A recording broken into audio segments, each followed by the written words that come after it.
Hey everyone, I'm Angela Lynn. And I'm Jesse Lynn, and welcome back to But Where Are You Really From? Today we're talking about the concept of settling down.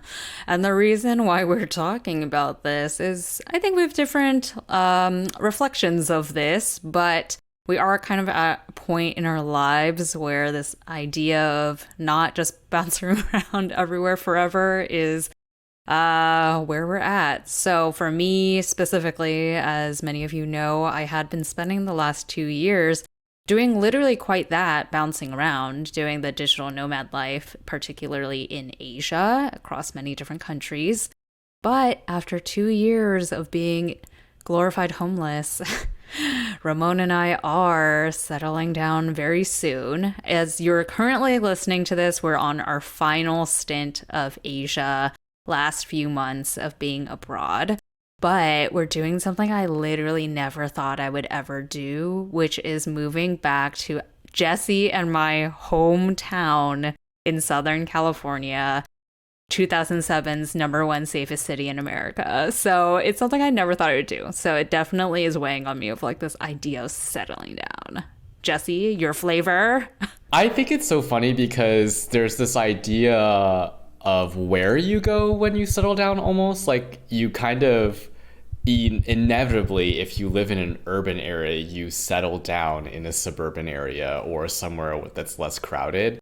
But I kind of feel like having lived here for so long, I have, in effect, settled down already in NYC, right? Like a lot of my friends are here, my professional network is here, like I have an apartment here. I don't really foresee myself going anywhere anytime soon. So I am thinking of settling down a little bit more differently than just like I am planting my roots somewhere, because in effect I kind of have for the last couple of years.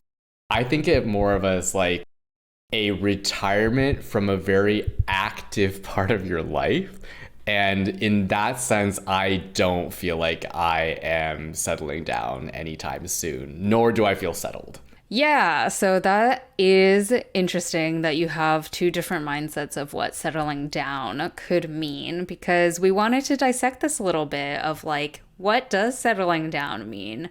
Is it just location? Is it mindset? Is it financial? Like where you are in your life financially, where you are status wise? Like it means so many different things, I feel like, to everyone. For me, I feel like settling down is both location related and mindset related. I really do feel like from a mindset perspective, it's that you're no longer just like in constant search for like something.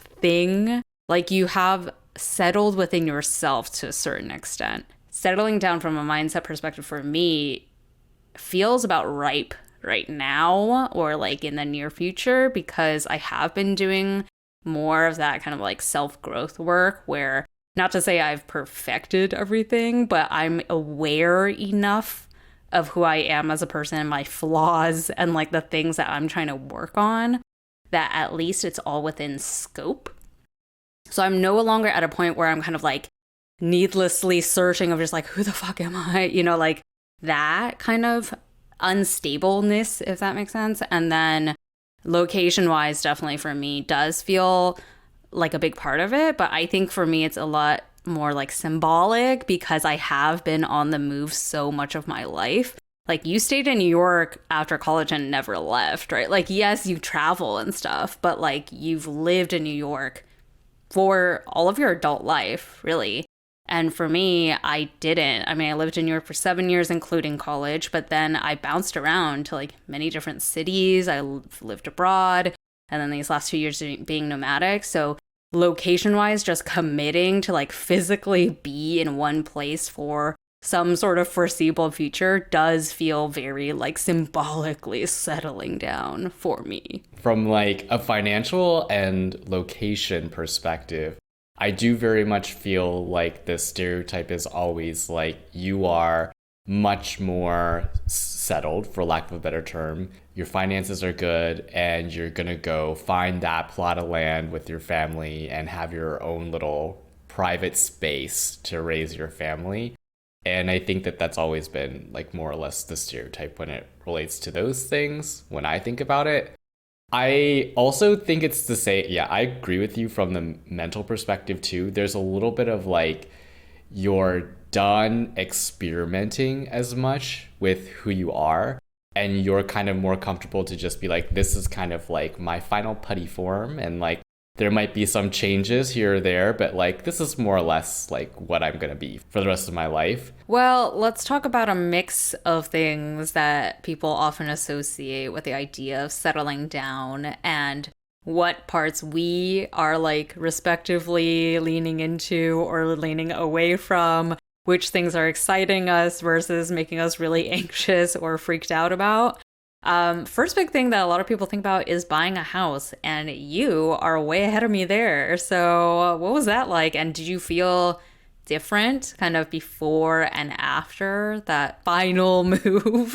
So it definitely feels more like my space. I feel like I own it. I feel like I'm more invested in it. I definitely clean this space a lot more than my last apartment because I'm like, I have to keep this place clean. I have to sell it at some point. You know, I'm gonna live here forever. Or apartment ownership is fun in the sense of like, it kind of finally feels like, oh my gosh, it's so nice. I have my own space. I feel like I can invest in making it look how I want. Like I painted the walls, like all of this stuff. But there's also a level of responsibility that comes with taking care of a place.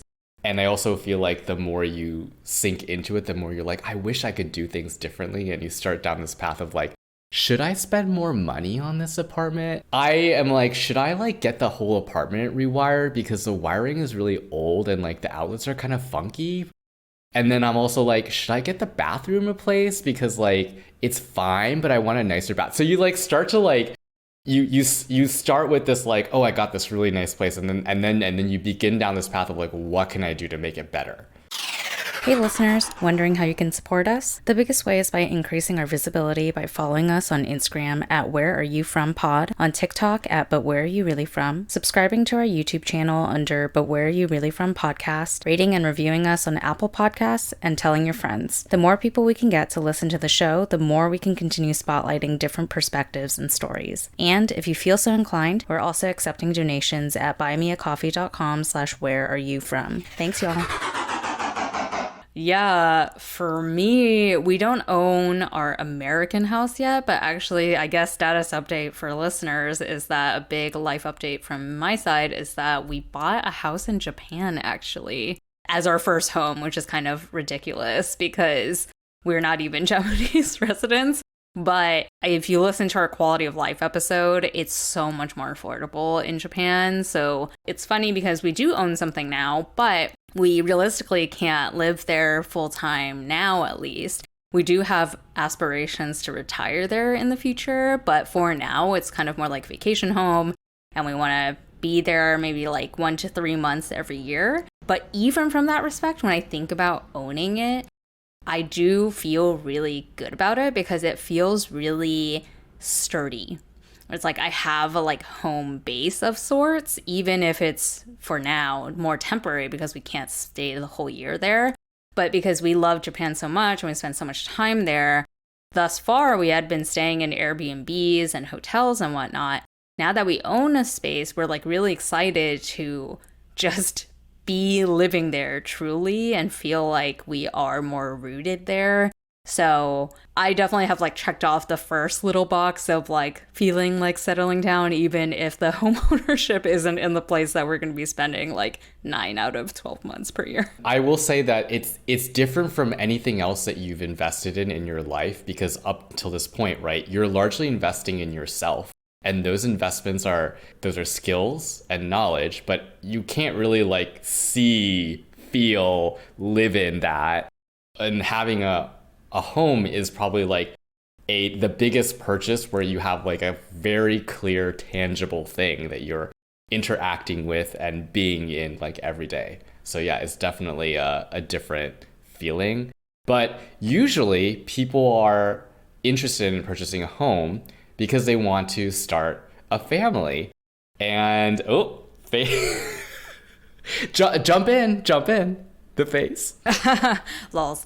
Yeah, I mean, that is in our plan. I'm excited, but I'm also like terrified. But I think that's okay because I've talked to enough friends now that like either have already given birth or are currently pregnant.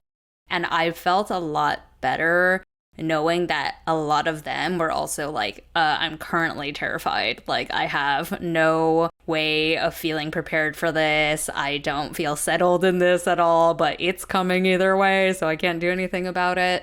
So I think that's actually a really interesting, like, mindset shift for me. We talked about mindset settling down. It's counterintuitive because it is a mental state of constantly not feeling settled in that you're just like preparing for chaos, but being accepting that your future is going to be chaos that you can't like really prepare for, and being okay with that being your like near future is settling in a way. If that like that's how I'm viewing it, is just like I'm never going to be like fully prepared for this. I'm never going to really feel like I'm ready. I'm going to do this. But it's coming either way. And I've accepted that that's going to be the state I'm in. So that's my settling around this idea of starting a family. Settling into the chaos. Correct. Yeah. So I think mine's a little bit different because I don't think that I will have children at this point in time. I'm starting to think about it in the sense of which friends like you are my family and who are going to be like around for the long run and like meaningful connections that I can always count on. And like in some respects, it's exciting because I feel like I already have that in parts. Like I have a bunch of friends that literally they have like we have exchange keys to our places, and we're like in an emergency I could literally call a handful of people and just be like, hey, I like really need this or that. And that does feel like kind of family in a sense. The anxiety part is always like making the decision on like what that is going to look like is so challenging because it's a little bit different and like more challenging to navigate, right? Like the ties that bind don't necessarily aren't necessarily blood ties anymore. They're like these relationship things that you're trying very hard to like build and sustain over time.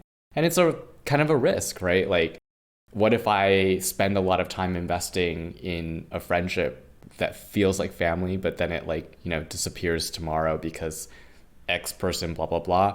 It's true that that could still happen with your own family member.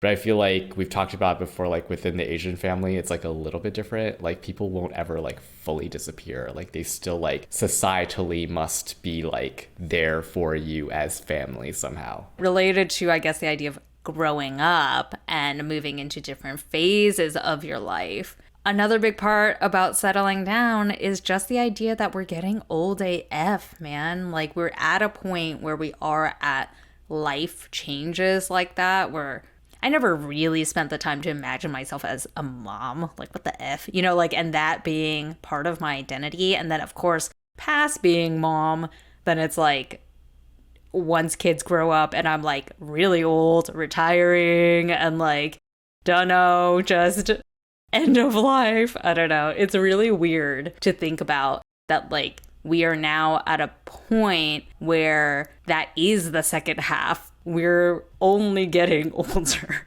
and it's not, we may not have as many like adventures in the old sense, adventures in self-discovery, adventures in like new versions of or new aspects of our identity.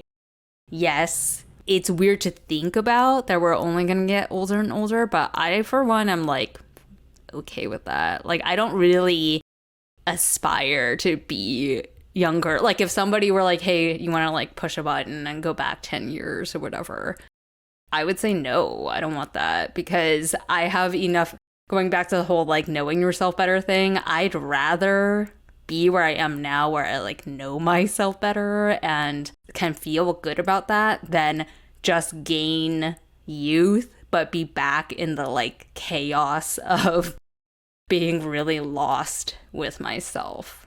Yeah, I feel like when I was 20, looking at my 30s, I was like, oh man, I'm gonna be fucking ancient and it's gonna fucking suck. But honestly, 30s have been really great for me. Like, I feel like I've had a lot of personal growth. I've made a lot of new friends. I kind of feel like since I have a better trajectory outlook, I'm not so scared about 40s, 50s. Like, I just feel like each decade of your life is just going to add a different experience and like a richer flavor to your overall lived experience.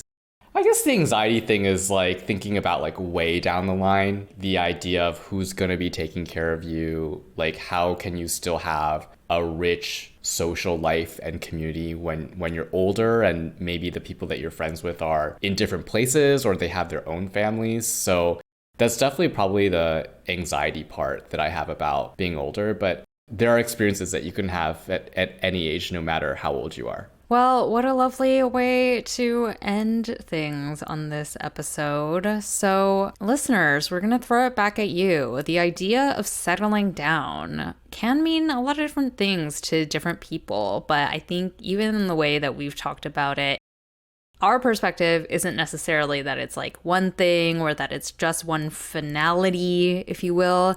So throwing it back at you, do you see settling down as more of a book closing or as a new chapter opening?